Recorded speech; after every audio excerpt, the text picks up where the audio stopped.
오늘 이제 본문을 가지고 모든 의를 이루는 삶이라는 제목으로 말씀을 증거하도록 하겠습니다. 자, 우리가 오늘 본문은 우리가 잘 아는 본문이에요. 예수님이 요단강에서 세례를 받으시고 이렇게 올라오실 때 일어난 일입니다.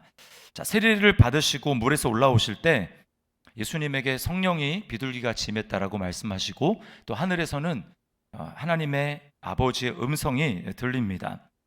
누가복음에 보면 이때 예수님이 능력을 받으셨다, 성령으로 충만해지셨다라고 이야기를 합니다. 자, 예수님이 성령의 기름 부으심을 받은 거예요. 자, 이건 뭘 상징하냐면 예수님이 이제 메시아로서, 메시아와 그리스도는 똑같은 말이에요. 기름 부음을 받은 자로서 예수님의 이제 사역이 공식적으로 시작이 되었다라는 의미를 가지고 있습니다. 자, 여러분, 예수님은 정말 메시아입니다. 메시아들을 예수님이 이제 완성하시는 거예요. 메시아는 구약에 누가 메시아입니까? 왕이고 선지자고 제사장이 구약의 메시아였어요. 그 사람들에게 기름을 부어서 그 사명을, 그 직분을 감당할 수 있도록 하셨습니다. 자, 근데 예수님이 지금 성령으로 기름 부으심을 받으시고, 예수님은 공식적으로 이제 인간이 붓는 기름이 아니라 성령의 기름 부으심을 받으시고 메시아로서의 사역이 이제 시작이 된다라는 거예요.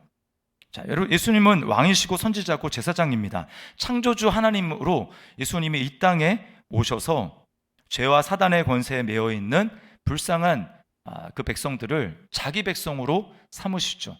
그런 의미에서 예수님은 진정한 왕이십니다. 또한 선지자세요. 하나님 자신이 이 땅에 오셔서 선지자를 통해서 말씀할 때는 뭔가 분명하지 않고 좀 석연치 않은 구석들이 많이 있었는데 예수님이 오셔서 직접 말씀을 하시니까 제자들이 나중에 뭐라고 합니까? 이제야 우리가 모든 것을 밝히 알겠습니다, 이렇게 이야기를 하죠. 예수님은 하나님의 뜻을 100% 왜곡 없이 완벽하게 전달하신 선지자, 하나님의 뜻을 밝혀주신 선지자이십니다. 또 예수님은 제사장이세요.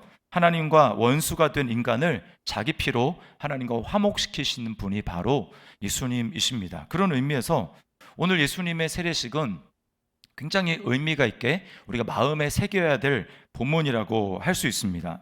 자, 이 모든 구약의 메시아를 성취하시는 예수님께서 세례를 받으시러 등장하시자 세례 요한이 어떻게 반응합니까? 내가 당신에게 가서 세례를 받아야 되는 텐데 어떻게 거꾸로 당신이 내게 오셔서 세례를 받으시려고 합니까? 라고 이야기를 합니다. 여러분, 이거는 너무나 당연한 반응이에요. 세례 요한과 예수님은 우리가 성경을 읽어서 아시죠? 친척 관계입니다. 그렇죠? 그 이제 마리아에게, 처녀인 마리아에게 이제 천사가 나타나서 아들을 이제 낳을 것이다, 이렇게 얘기를 하잖아요. 거기에 마리아가 순종했습니다. 그때 이제 잉태가 된 거예요. 그때 내가 주의 계집종이오니 주의 말씀대로 이루어지이다, 이렇게 순종했을 때 그때 성령으로 마리아가 잉태됐습니다. 그런데 가브리엘이 그 마리아에게 뭐라고 얘기합니까? 본래 아들을 낳지 못한다라고 말한 너의 친족 엘리사벳이 벌써 잉태한 지가 6개월이 됐다, 6달이 됐다, 이렇게 이야기를 하죠. 그러므로 하나님의 모든 말씀을 능치 못함이 없다, 그러니까 나 사내를 알지 못하는 너라 할지라도 아무런 문제가 되지 않는다고 그렇게 말씀하시고, 그렇게 끝난 다음에 마리아가 곧장 어디로 가냐면 그 현장을 보기를 원했습니다. 정말 하나님의 말씀 능치 못함이 없는가, 의심해서가 아니라 그 현장을 보기를 원했어요. 그래서 엘리사벳을 방문하지 않습니까? 엘리사벳을 방문하면서 이 안녕하냐고 이렇게 문안 인사를 할 때 그때 놀라운 일이 벌어지는데, 이 엘리사벳이요, 이제 그동안에 느꼈던 태동과는 완전히 다른 태동을 느낍니다. 아이가 막 뱃속에서 막 뛰어노는 거예요, 기쁨으로. 그걸 느끼고 성령의 감동함을 받은 이 엘리사벳이 예언을 합니다. 예언. 뭐라고 하냐면 내 주의 어머니가 내게로 나아온다. 나오니 어찌된 일일까?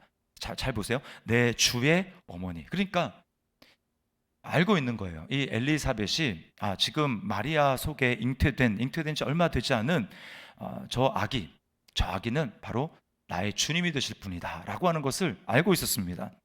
그리고 이제 그 아버지 사가랴, 제사장 아닙니까? 그 엘리사벳의 남편이 사가랴라고 하는 제사장인데 그 제사장을 통해서도 하나님이 놀라운 일을 알게 해주셨어요. 예수 그리스도가 어떤 분이신지 알게 해주셨습니다. 그러니까 잘 보십시오. 어렸을 때 세례 요한이 태어난 다음에 이 부모로부터 예수 그리스도가 어떤 분이신지, 예수님이 어떤 분이신지, 친척이지만 육신적으로는 친척이지만 예수님이 어떤 분이신지 계속해서 들었을 거예요.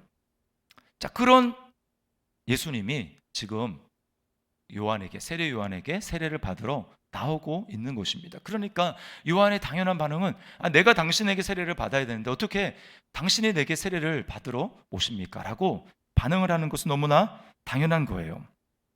자, 그런데 여기에 대해서 예수님이 어떻게 대답하십니까? 15절을 우리 다시 한번 읽어보겠습니다. 시작. 예수께서 대답하여 이르시되 이제 허락하라. 우리가 이와 같이 하여 모든 의를 이루는 것이 합당하니라 하시니 이에 요한이 허락하는지라. 자, 여기서요 이 복음의 놀라운 콜라보를 보게 됩니다. 협력, 콜라보. 자, 하나님의 의라고 하는 그 대의 앞에서 순종하는 예수님과 또 세례 요한의 반응을 보게 되는 거예요. 자, 그러나 세례 요한의 그 반응, 허락하는지라 라고 하는 이 반응은 예수 그리스도의 행동, 순종하는 행동이 있었기 때문에 가능한 것이었습니다. 자, 보십시오. 여기서 하나님의 의라고 하는 것은, 여기 모든 의라고 하는 것은 그냥 의가 아니고 하나님의 모든 의를 얘기를 하는 것입니다. 거기 생략된 말이 있어요. 인간의 아니라 하나님의라고 하는 이 말이 생략되는 것입니다. 하나님의 모든 의를 이룬다라고 하는 것이죠. 여러분, 하나님의 의가 뭘까요? 하나님의 의가 뭘까요? 뭐를 우리는 하나님의 의라고 여길 수 있습니까? 하나님의 의라고 하는 것은 한마디로 하나님의 뜻대로 되는 게 하나님의 의입니다. 하나님의 의를 성취한다는 것은 하나님의 뜻대로 되는 거예요. 예를 들어서 창세기 1장에 하나님이 천지를 창조하시는 장면이 나오지 않습니까? 빛이 있으라 라고 하면 빛이 있어지는 게 하나님의 의가 성취되는 것입니다. 그러니까 하나님의 의는 하나님의 뜻대로 되어지는 것, 그것이 하나님의 의가 되는 거예요. 하나님의 말씀대로 되는 것, 하나님의 통치가 실행되는 것, 이것이 바로 하나님의 의라고 하는 것입니다. 그런 의미에서 하나님의 나라와 하나님의 의는 같이 가는 거예요. 그래서 먼저 그의 나라와 그의 의를 구하라 이렇게 말씀하지 않습니까? 하나님의 나라는 하나님의 통치예요. 왕의 통치가 임하는 것, 그것이 바로 하나님의 의라고 하는 것입니다. 여러분, 우리가 살아가는 세상을 보세요.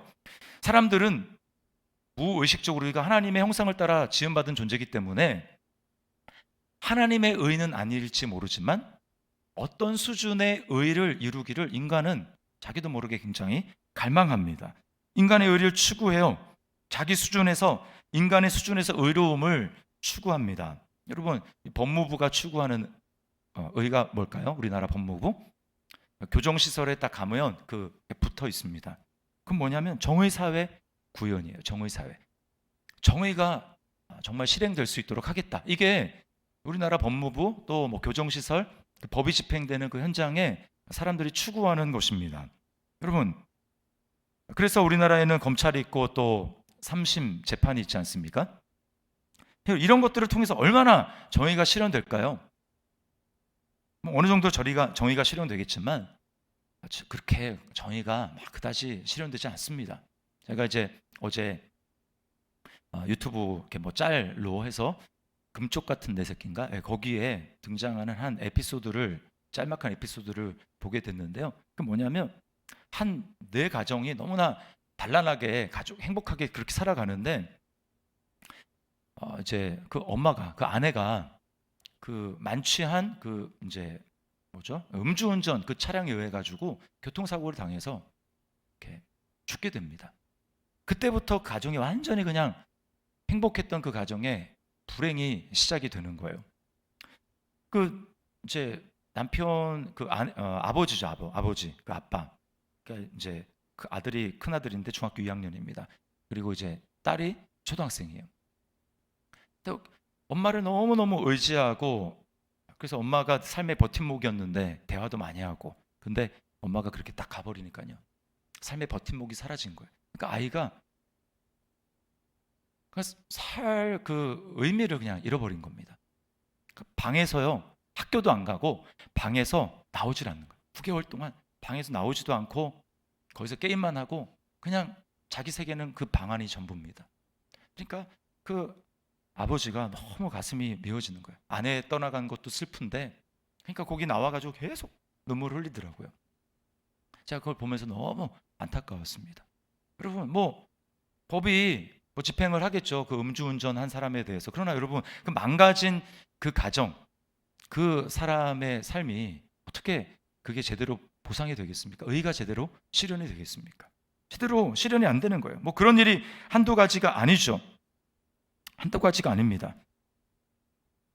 상대방의 한순간의 그 욕심, 정욕, 이래도 뭐 괜찮아, 뭐 버벅여도 괜찮아 라고 하는 그 결정 때문에 완전히 한 가정은 무너지는 그런 사람이 되는 것입니다. 뭐 그런가 하면 뭐 드라마에도 많이 나지만 실제로 그런 일도 있지 않습니까? 자기가 지은 죄가 아니에요. 그런데 누명을 써가지고 억울하게 다른 사람이 그 벌을 받아서 교도소에 가고 그 법에 대한 책임을 져야 되는데, 심판을 받아야 되는데, 억울하게 엉뚱하게 사람이 가가지고 형을 살고 나오는 경우도 종종 있습니다. 여러분, 그러니까 우리 마음속에는 다 의에 대한 갈망이 있는 거예요. 정의를 실현해서 죄의 대가를 충분히 받기를 바라는 그런 마음이 있는 것입니다. 그러니까 뭐 복수하는 뭐 그런 걸 보면 우리는 그걸 보면서 대리만족을 얻는 거야. 잘 됐다. 그래, 저런 놈은 죽어야 돼. 저런 놈은 심판을 받아서 형벌을 받아야 돼. 이런 마음이 우리에게 다 있어요. 시원한 마음. 그렇지 않습니까? 법이 완전하지 못하니까 어떤 일이 있습니까? 뭐 돈을 써서라도 사슬업체의 도움을 받아서 뭐 청부살인, 뭐 해결사, 뭐 이런 게 있지 않습니까? 마음속에 원하는 만큼 시원하게 심판이 되지 않으니까 그런 일을 하는 것입니다. 여러분, 그러나 인간이 아무리 그런 일을 하고 한다고 할지라도 의가 완전히 이루어지지 않습니다. 그래서 예수님이 오신 거고요. 그래서 예수님이 오늘 세례를 받으시면서 하나님의 우리가 모든 의를 이제 이루는 것이 합당하다라고 말씀하시는 이유가 거기에 있는 것입니다. 예수님이 그래서 세례를 받으신 것입니다. 잘 생각해 보세요. 세례는 원래 누가 받는 것입니까? 원래 죄인이 세례를 받는 거예요. 죄를 고백하고 내가 이런 죄를 지었습니다. 이제 죄 씻음을 받기를 원합니다. 이런 마음을 가지고 세례를 받는 거잖아요. 그러면 예수님은 죄가 있습니까? 죄가 없어요. 죄가 없는 그 예수님이 왜 세례를 받으십니까? 그것은 예수님이 세례 받으신다는 건 어떤 뜻이냐면 이제 우리와 똑같은 죄인된 입장에 죄를 지어서가 아니라 죄 있는 우리의 모습에, 우리의 위치에, 우리의 자리에 예수님이 눈높이를 맞추시고 그 자리에 서신다라는 의미가 있는 거예요. 이제 비로소 예수님은 둘째 아담으로서 세례를 받으심으로 우리와 똑같은 입장에 서시는 것입니다. 그래서 그 다음에 나오는 게 시험을 받는 거예요. 아담이 마귀로부터 시험을 받았던 것처럼 예수님이 이제 우리와 똑같은 입장에서 죄의 유혹을 받으시고 죄의 시험을 받으시고 이러한 일들이 이제 시작이 된다라는 것입니다. 하나님으로서의 삶이 아니라 인간으로서 둘째 아담으로서의 삶이 우리를 대신해서 예수님이 이제 살기 시작하시는 의미가 예수님이 세례를 받으시는 그 의미가 있다라는 것입니다. 그렇게 해서 예수님이 우리의 자리에 서셔서 하나님의 의를 이루시려는 거예요. 인간의 저들에게만 맡겨놨더니 의를 이루는 그런 방식과 모든 것들을 통해서도 의를 이루지 못하고 오히려 더 혼란스러워지는 이 세상을 보시고 예수님은 이 땅에 오셔서 이제 인간의 의가 아니라 하나님의 의를 이루시려고 하는 것입니다. 여러분, 하나님의 의를 다시 한번 생각을 해보십시오. 우리는 아까도 말씀을 드렸지만 억울함이 완전히 남지 않기를 원합니다. 죄에 대해서 시원한 심판이 내려지기를 바라요. 그런데 문제가 뭡니까? 완전한 정의 실현을 위해서 하나님이 하나님의 의를 실현하라고 할 때 거기에서 자유로운 인간이 없다라는 게 문제입니다. 자유로운 사람이 없어요. 저 사람은 죽어야 마땅합니다 라고 이야기를 했는데 우리는 그렇게 생각을 하는데 하나님 입장에서 보면요 자유롭지 않다라는 거예요. 그래서 로마서 2장 1절부터 3절 말씀에 이렇게 바울 사도가 얘기합니다. 그러므로 남을 판단하는 사람아, 이 말은 남을 심판하는 사람아, 저 사람은 죽어야 됩니다, 정죄하는 사람아, 이런 뜻이에요. 그러므로 남을 판단하는 사람아, 누구를 막론하고 네가 핑계하지 못할 것은 남을 판단하는 것으로 내가 너를 정죄함이니 판단하는 내가 같은 일을 행함이니라. 이런 일을 행하는 자에게 하나님의 심판이 진리도로 되는 줄 우리가 아노라. 이런 일을 행하는 자를 판단하고도 같은 일을 행하는 사람아, 네가 하나님의 심판을 피할 줄로 생각하느냐. 이런 일을 행하는 자를 판단하고도, 이런 일을 행한다라는 것은 로마서 1장 끝에 나오는 수군수군하는 자, 배약하는 자, 부모를 거역하는 자, 등등등등 해서 많이 나오는 엄청난 그 목록, 그겁니다. 그런 일을 하는 사람은 죽어 마땅합니다. 심판을 받아야 됩니다. 라고 말하는 너, 그런 일을 하는 자를 판단하고도 같은 일을 행하는 사람아, 내가 하나님의 심판을 피할 줄 아느냐. 못 피한다라는 것입니다. 못 피한다는 거예요. 그래서 로마서 3장 23절 이렇게 얘기하죠. 다 아는 말씀 같이 한번 읽어보겠습니다. 시작. 모든 사람이 죄를 범하였음에 하나님의 영광에 이르지 못하더니, 하나님의 영광에 이르지 못하더니, 이 말을 오늘 본문의 표현대로 말하면 하나님의 의에 이르지 못하더니 라는 뜻이에요. 하나님의 완전한 의, 거기에 이를 수 있는 인간이 없다라는 겁니다. 그러니까 이게 딜레마인 거예요. 심판이 이루어져야 합니다. 누군가는 다 마음속에 억울함이 없이 완전한 심판이 이루어지기를 갈망하는데, 하나님 입장에서 다 그렇게 탄원을 하니까 하나님이 억울합니다. 이 나라의 법이 내 억울함을 해결해 주지 못합니다. 하나님 억울합니다. 하나님 심판해 주십시오 라고 하는데, 하나님 심판하려고 보니까 다 걸려있는 겁니다. 다 걸려있어요. 그럼 심판을 하면 다 심판받고 죽어야 되니까 어떻게 합니까? 어떻게? 그래서 여러분, 예수 그리스도가 우리를 대신에 세례를 받으신 거예요. 세례를 받는 것. 물론 여러분, 구약에 보면 대신 죽지 않습니까? 양이, 짐승이 대신 죽잖아요. 그 짐승을 이렇게 끌고 와서 어떻게 합니까? 그 회막문 앞에서 또는 성전 그 앞에서 안수를 합니다. 두 손으로 이 죄를 지은 사람이 죄를 고백하고 안수합니다. 그러면 이 자기 죄가 이 짐승에게 전가되는 것이죠. 전가됩니다. 그리고 그 짐승이 죽지 않습니까? 그래서 하나님의 의가 실현이 되는 거예요. 근데 이제 하나님께서는 구약에 예표했던 그 희생제사 제도를 이제 예수님 안에서 완전히 이제 실현하시려고 하는 것입니다. 그래서 예수님이 오늘 세례를 받는다는 의미는 바로 어떤 의미가 있는 거예요? 물론 십자가가 완벽한 전가의 장소이지만 세례도 그 하나의 과정인 거예요. 인간의 모든 죄를 그 위에 전가시키는 겁니다. 예수님이 인간의 입장에 서셔서 이제 살아가는 거예요. 그래서 세례 요한은 예수님을, 요한복음에 보면, 마태복음엔 안 나왔지만 예수님을 보고 뭐라고 합니까? 보라, 세상 죄를 지고 가는 하나님의 어린 양이로다. 여러분, 십자가는 하나님의 정의가 완전히 남김없이 실현된 장소입니다. 예수님이 십자가에 달리셔서, 죄 없는 그리스도가 십자가에 달리셔서 뭐라고 하시는가? 아버지의 의를 이루십시오. 하나님의 심판을 완전히 이루십시오. 남김없이, 일말에 남김도 없이 완전히 심판하십시오. 그래서 하나님의 그 의, 죄를 향한 하나님의 진노, 그것이 완전히 퍼부어진 장소가 바로 십자가인 거예요. 그래서 십자가는 하나님의 의가 만족되고 하나님의 정의가 실현된 장소가 바로 십자가라고 하는 것입니다. 그것은 예수님밖에 감당할 수 없는 거예요. 여러분, 이 사실을 정말 믿는 사람, 하나님의 의를 만족시키시고 하나님의 모든 의를 만족시키기 위해서 예수님이 세례를 받으시고, 그리고 그 세례의 끝은, 예수님은 다른 곳에서 내가 받을 세례가 얼마나 심각한 것인지 너희가 아느냐라고 했을 때 세례의 완성은 십자가입니다. 십자가가 예수님이 완전히 받으셔야 될 세례였어요.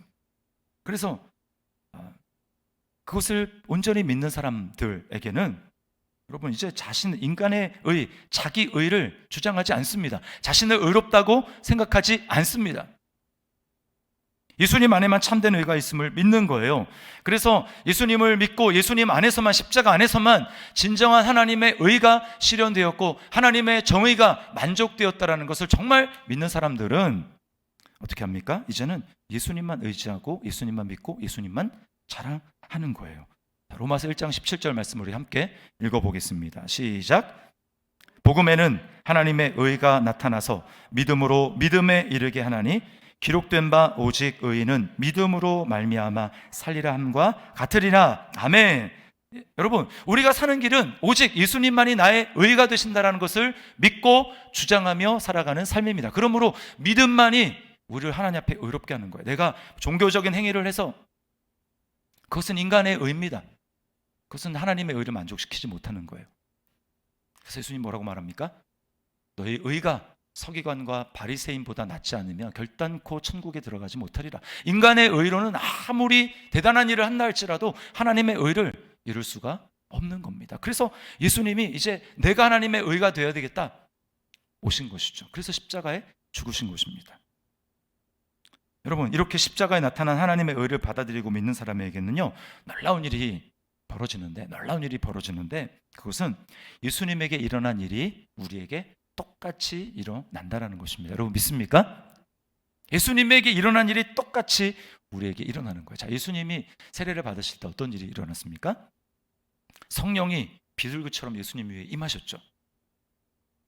이런 일이 우리에게 일어나는 거예요. 예수님 안에서 우리가 예수님을 믿는다라는 게 뭡니까? 그게 바로 그리스도와 함께 세례를 받는 거거든요. 예수님을 믿는다라는 게 예수님이 나의 의가 되십니다. 예수님만이 나의 의를, 하나님의 의를 내 안에서 만족시킬 수 있는 유일한 분입니다. 내 의는 아무런 쓸데가 없습니다 라고 고백하며 주님 앞에 무릎을 꿇고 그분의 의를 받아들이는 사람에게 이제 그 사람은 예수님과 함께 연합해서 세례를 받은 거기 때문에 예수님에게 일어나는 일이 똑같이 일어나는 거예요. 예수님이 성령을 받으시지 않습니까? 그러니까 예수님을 믿는 사람에게 하나님이 성령을 주시는 거예요. 여러분이 예수님을 정말 믿었다면 우리 안에는 성령님께서 내주하시는 것을 믿으시기를 바랍니다. 우리 안에 성령님이 계시는 거예요. 자, 그리고 또 어떤 일이 있습니까? 이제 아버지의 음성이 들립니다. 아버지의 음성. 그 음성은 어떤 음성이에요? 예수님에게 들렸던 음성은 이는 내 사랑하는 아들이요 내 기뻐하는 자로다. 이 음성이 들리는 거예요. 고 박영문 장로님, 물론 돌아가실 때 목사님이었지만 그분이 이제 천국과 지옥을 다 경험하고 죽을 때까지 그거 증언하다가 가셨는데 그분이요 완전히 BC와 AD가 다르지 않습니까? 그분이 그 환상을 볼 때 천국과 지옥의 환상을 볼 때 예수님을 믿는 사람이 아니었어요. 하나님이 특별하게 은혜를 베푸신 거죠. 근데 처음에 이제 천국과 지옥을 보여주기 위해 하나님이 그에게 찾아오셨을 때 하나님이 그를 부르잖아요. 부를 때 그가 예수님을 믿기 전에는 그 음성이 어떻게 들렸는지 아십니까? 하나님 부르는데 이는 내 사랑하는 아들에게 아니고요 여봐라 이렇게 부르셨어요. 여봐라. 마치 죄인을 향해서 호령하는 듯한 그 음성을 들었다는 거예요. 여봐라. 너무 무서웠다는 겁니다. 근데 천국과 지옥을 다 본 다음에 내가 믿겠느냐라고 물으시는 그 주님의 음성 앞에 제가 믿겠습니다. 그렇게 한 다음에 작정하고 그렇게 예수님을 믿기로 한 다음에 그 다음에는 그 하나님의 음성이 어떻게 됩니까? 내 사랑하는 아들아 이렇게 바뀌는 거죠. 여러분 우리가 예수님을 통해서 하나님의 의가 내 안에 이루어졌을 때 우리에게는 이제는 하나님의 사랑의 음성이 들리는 것을 여러분 믿으시기를 바랍니다. 어떠한 것도 우리를 그리스도 안에 있는 하나님의 사랑에서 끊을 수가 없다라고 말씀하셔서 어떤 형편, 어떤 상황이라 할지라도 내가 아무리 내 삶이 진짜 거지어 같고 정말 찌질하고 완전히 그냥 무너져 가는 것 같고 너무나 우울한 것 같고 그래도 그런 삶에 처해 있다 할지라도 여러분 그리스도 안에 있을 때 우리를 향한 하나님의 사랑은 계속되고 우리를 향한 하나님의 사랑의 음성은 계속해서 들리는 것을 여러분 믿으시기를 바랍니다. 여러분 이런 일이 우리에게 일어나는 거예요. 여러분 그럼 우리가 어떻게 살아야 되겠습니까? 그 삶은요 이제 우리 또한 예수님이 가장 중요하게 생각하셨던 하나님의 모든 의를 이루는 것 합당하다라고 말했던 것처럼 그 하나님의 의를 이루는 삶을 우리 삶의 목적으로 삼아야 하는 거예요. 마태복음 6장 33절 제가 아까 말씀드렸는데 같이 한번 읽어보겠습니다. 시작. 그런즉 너희는 먼저 그의 나라와 그의 의를 구하라. 그리하면 이 모든 것을 너희에게 더하시리라. 우리의 삶의 목적은 딱 한 가지입니다. 하나님의 나라와 하나님의 의를 구하는 삶인 거예요. 하나님의 의.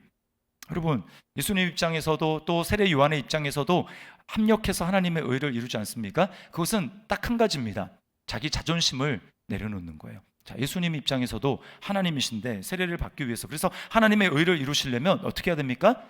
자신의 내가 그래도 하나님인데 어떻게 저 피조물인 인간에게 내가 세례를 받냐, 자존심이 있지. 그렇게 해서는 하나님의 의가 이루어질 수 없는 거잖아요. 예수님이 자신의 자존심, 하나님으로서의 영광, 이것을 내려놓으시고 세례를 받으십니다. 그 얘기는 뭐예요? 이제 우리도, 예수님 안에 있는 우리도 저 자존심 상해서 그거 못해요, 저는 절대 그렇게 할 수 없습니다 라고 하는 그 내 자존심, 내 생각, 내 감정, 내 뜻을 내려놓고 주님 앞에 복종해야 돼. 하나님의 의, 이게 내가 지금 이렇게 하는 게 하나님의 의를 이루는 것인가, 아니면 내 의를 이루는 것인가, 그것을 분별해야 됩니다. 이게 내 의만 이루지 하나님의 의는 이루지 못하겠구나. 내가 이렇게 계속해서 고집을 피우고 내 자존심을 주장했을 때 하나님의 뜻은 이루어지지 않겠구나. 하나님의 통치가 내 삶의 영역에 이루어지지 않겠구나. 내가 이렇게 살 수는 없지. 내가 그리스도와 함께 십자가에 못 박힌 자로서 나 이렇게 살 수 없지. 여러분, 그것 중에 하나가 오늘 세례 요한이 보인 반응이에요. 세례 요한 입장에서 여러분 딱 비교해 봤을 때 너무 차이가 나지 않습니까? 예수님과 자기가. 그런 입장에서요, 허락하는 게 쉬운 일은 아닙니다. 거기서요 끝까지 저는 절대로 그렇게 못하겠습니다. 어떻게 제가 당신에게 세례를 줄 수 있습니까? 저는 절대 그런 일은 할 수가 없습니다. 제가 어떻게 그렇게 할 수가 있습니까? 라고 끝까지 만약에 그렇게 얘기를 한다면 그게 굉장히 겸손해 보일 수 있는 거지만 그것은 하나님의 의를 이루지 못하는 거예요. 교회 안에도 간혹 이런 일들이 있습니다. 뭔가 봉사를 하는데 집사님의 일을 섬기면 좋겠습니다. 목사님, 저는 부족해가지고 저는 못해요. 부족한 거 다 압니다. 우리가 다 부족해요. 근데 끝까지 나는 부족해서 못합니다라고 한다면 그 굉장히 겸손해 보일 수 있지만 그건 자기 의를 세우는 거예요. 뭡니까? 내가 좀 더 이렇게 좀 갖추면 하겠습니다. 그럼 뭐예요? 자기 의로 섬기겠다라는 거예요. 자기 공로로 섬기겠다라는 것입니다. 이만하면 내가 하나님 앞에 나갈 수 있는 자격이 되겠지. 그게 교만 아닙니까? 우리는 이미 하나님 앞에 설 수 없는 자들이에요. 우리 의는 완전히 다 걸레와 같고 깨어지고 하나님 앞에 내세울 수 없는 의입니다. 그럼 우리가 주님 앞에 나아갈 수 있는 의는 무엇입니까? 믿음으로 해서 말미암은 의, 나의 의가 아니라 예수 그리스도로 말미암아 그리스도 안에서 하나님의 의가 이루어졌다라는 것을 정말 의지해서 예수님만이 나의 의가 되기 때문에 내가 부족하지만 예수님을 믿는 의를 가지고 믿음으로 제가 한번 해보겠습니다. 하나님 나에게 그렇게 나갈 때 하나님 나에게 능력 주실 줄 믿습니다. 나에게 감당할 수 있는 힘을 주실 줄 믿습니다. 이렇게 나아가는 게 여러분 그게 하나님의 의를 이루는 믿음이라는 거예요. 세례 요한이 실행한 것이 바로 그런 의였습니다. 바라기는 이제 그리스도 안에서 세례를 그리스도와 함께 연합해서 세례를 받은 우리가 오늘 이제 성령을 받고 그리고 하나님의 사랑의 음성을 듣는 우리라면 이제 이전과는 다르게 자기의, 인간의 의를 추구하며 나가는 것이 아니라 하나님의 모든 의를 이루어 드리는 우리 남은 삶이 될 수 있기를 주님의 이름으로 축원합니다. 우리 말씀을 기억하면서 우리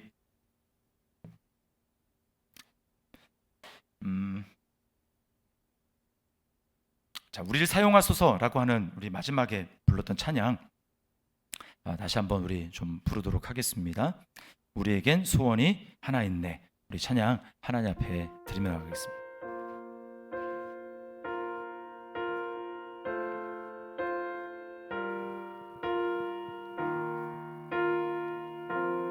하나님의 의를 이루기를 원합니다. 이런 마음을 가지고요.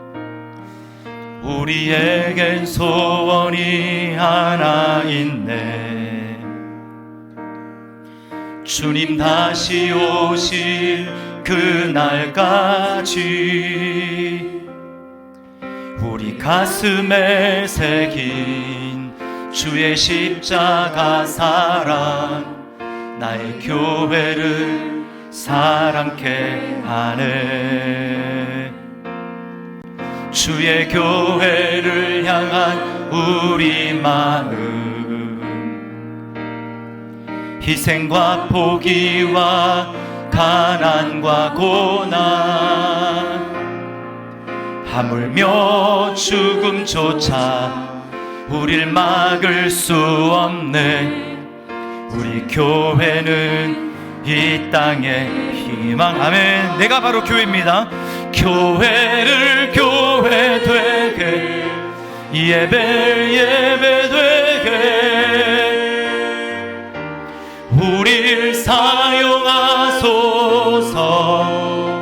진정한 부흥의 날 오늘 임하도록, 하나님의 의를 이루도록 우릴 사용한, 교회를 교회 되게, 교회를 교회 되게, 예배 되게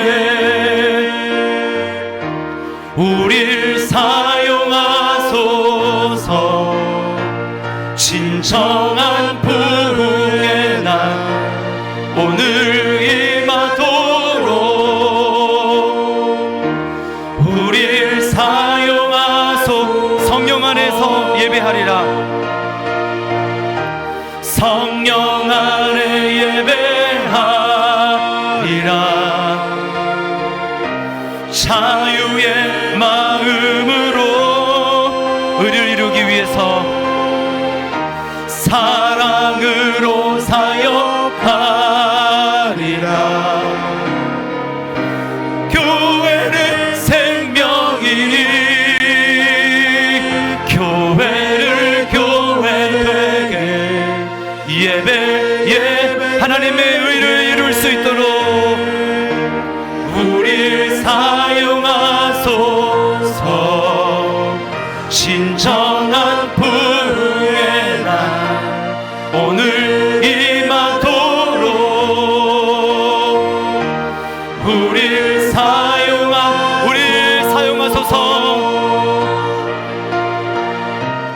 우릴 나를 사용하소서. 나를 사용하소서.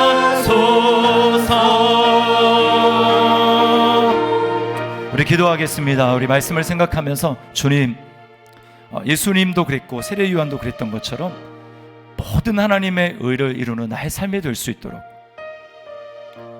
내 의를 주장하고 자기 의를 주장하고 인간의 의, 그것을 주장하는 것이 아니라, 주님, 날마다 예수님 안에 이루어진 하나님의 의, 예수님이 하나님의 뜻을 다 이루시고 순종하시고 그렇게 나아갔던 것처럼, 주님, 내 삶 또한 정말 하나님의 뜻에 온전히 순종하는, 하나님의 뜻이 내 삶에 이루어지는 그런 하나님의 의를 이루는 그런 삶이 될 수 있도록, 내 생각, 내 감정, 내 고집, 내 자아, 주님, 내려놓게 하여 주시고 날마다 그것을 돌이켜 순종하는, 그래서 하나님의 모든 의를 이루는 삶이 될 수 있도록 주님 역사하여 주옵소서. 은혜를 베풀어 주옵소서. 우리 시간에 같이 한번 결단하며 우리 기도하며 나가도록 하겠습니다. 기도하시겠습니다.